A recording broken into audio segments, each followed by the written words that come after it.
Hello and welcome back to Tawdry Tabletop. This is David and we are here today to talk about role-playing games for our first episode of RPG Roundup. And today I thought I'd talk about one of my favourite RPGs of all time, Deathwatch. Okay, so what we'll do is we'll talk about what this is, how it plays, and why I think specifically that you should give it a go. Okay, so what is Deathwatch? Deathwatch is a role-playing game set in the Warhammer 40,000 universe developed by Fantasy Flight Games, and it was released in February 2010, which, sad to say, is actually quite a while ago now, over 13 years. Okay. It makes me feel older. So, for those of you who haven't played Warhammer 40k or don't know much about it, this book is actually a sort of wonderful snapshot introduction to the setting in general, and one of my favourite excerpts in the book is just the general kind of introduction. It is the 41st millennium. For more than 100 centuries, the Emperor has sat immobile on the golden throne of Earth. He is the master of mankind by the will of the gods, and master of 1,000,000 worlds by the might of his inexhaustible armies. He is a rotting carcass, writhing invisibly with power from the dark age of technology. He is the carrion lord of the Imperium, for whom 1,000 souls are sacrificed every day, so that he may never truly die. Yet, in his deathless state, the Emperor continues his eternal vigilance. Mighty battle fleets cross the demon-infested miasma of the warp, the only route between distant stars, their way lit by the Astronomicon, the psychic manifestation of the Emperor's will.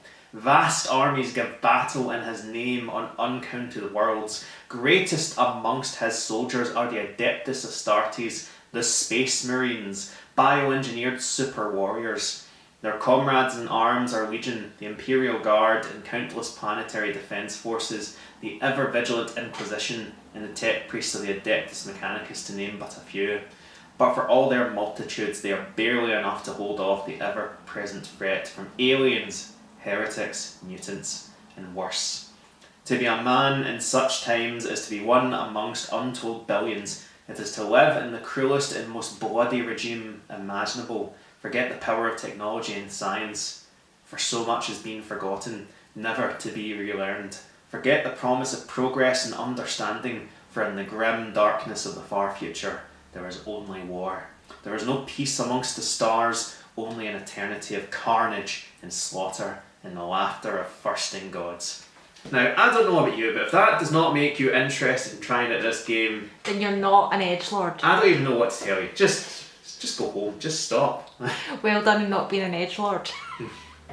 But no, I read that page whenever I run the game for anyone, because I do think it's such a sort of fantastic introduction. So that's just a general introduction to Warhammer 40,000. You will play in this game, as you can see, as a Space Marine, who are, as the sort of forward said, sort of bioengineered superhumans, and you actually play as a sort of specific branch of Space Marines called the Deathwatch, who in the lore are Space Marines who have been seconded to the Deathwatch, an organisation who work for the Inquisition's Ordos Sinos, to basically they deal with aliens. So if any pesky aliens are doing something that the Imperium doesn't like, they call in these bad boys to go in and wreck stuff. So that's what you'll play. So the book takes you through how to create a character. So the sort of two main choices you'll make in the beginning of the game are, one, what your chapter is. So your chapter for a Space Marine is where they come from. So each chapter has its own culture, its own background, its own history. It has its own way that it feels about the other chapters, which does lead into the role-playing sort of later on. And then you pick a speciality, which is like a class. So you may be a generic for super soldier, a tactical marine. You may be a devastating marine who uses heavy weapons. You may be an apothecary, a medic, a tech marine who does all the technology stuff. Or there's various other sort of splat books, other books that have more. And then you go on missions. So this is based, for the games masters who are watching this game is based around missions. So your players are in what's called a kill team, and they will get sent on missions by the Deathwatch to go and deal with whatever's happening at the time. And you can set up primary, secondary and tertiary mission objectives. So it's a great way where if you want to do a one shot, you can give them characters and just play a quick introductory game, give them the objectives, give them a map, and then just let them get into the game. It's fantastic for that. And see how you can kill them. And see how you can murder the Xenos for the glory of the Emperor. I meant your people. Oh, and yeah, kill your players. I mean, that is quite tough. But it's really structured very well for either short-term plays, one-shots, or longer campaigns. And there are many pre-written adventures as well you can find. So it's a great game to get into. It's based off of the D100 system, as all of the sort of Fantasy Flight 40k RPGs in Withroot are. The way that basically works, if you don't know, is that if you need to roll a skill, you would roll two d10s, and could either be ones that have sort of the tens digits, or ones that only have 1 to 10. So what you would do is, you would roll the dice, and you want to get under whatever the attribute is. So for example, if I want to shoot, I would want to get under whatever my, Space Marine's ballistic score is. So let's say it's 50, just for talking sake. So what's a ballistic score? A ballistic score is just an attribute, so it's how good you are at shooting. Which unfortunately, for Brother David here, he rolled a 97, which is quite bad, which means he misses. So he does not get to see... But a 97, it does sound good, so why is it evil? It's the opposite from most games where you do not want a high roll.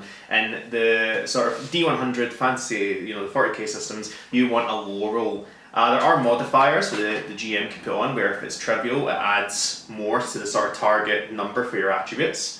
So, for example, if it's a very easy shot, like the person's right in front of me, is right in front of Brother David, I could say that's a trivial check, which would add 60 to the attribute, so I would need to get under, not 50, but 110, which in that case, Brother David hits, although somehow he almost missed the person literally standing in front of him. So that is the sort of the D100 system. So why would I suggest it? Well, I mean, I think even just looking at, the sort of the art, and if we go through the book, you'll see that there are, if we go to the back... It's mostly that he's a recovering edgelord. It's not that I'm a recovering edgelord. He never wants to recover.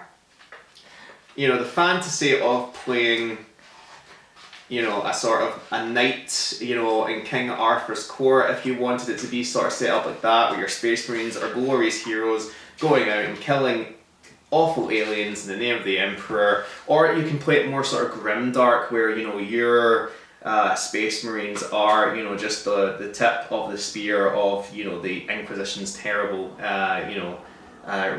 reign or, sort of system. But however you want to play it, you can really get that in. And the systems as well are built around two different modes of play. Obviously, you play as a team, but there's what's called solo mode and squad mode. So if your players are all together in the same area, they can enter in squad mode, in which case they have certain abilities which are only available when all the players are together. Otherwise they're in solo mode where they can only do they won't have access to those abilities. So there's a lot of role playing that can come out of this, especially if you look up the lore, you learn about your chapter, their history, what sort of things would they know, how might they feel about other chapters. And it's just a sort of very fun game, and I think the mission system is a very easy way for both the players and the games master to understand what it is they need to do. So I would highly recommend this. Nowadays, you will not find a printed copy of this book because it has been out of print since, I believe, about sort of 2016. Because Games Workshop took the 40k license away from Fantasy Flight Games. You can find it on sites such as Drive-Thru RPG or any other site where you can find a PDF. And I would highly suggest give it a download, give it a go, see how you get on. There's tons of adventure books, tons of splat books where you can find all the different chapters, all the different Space Marines, fan creative content, anything you can get. Have it, give it a go, see how you get on. Let me know how many Xenos you kill. How do you shoot them? How do you stab them? Have a great time. Goodbye, edgelords.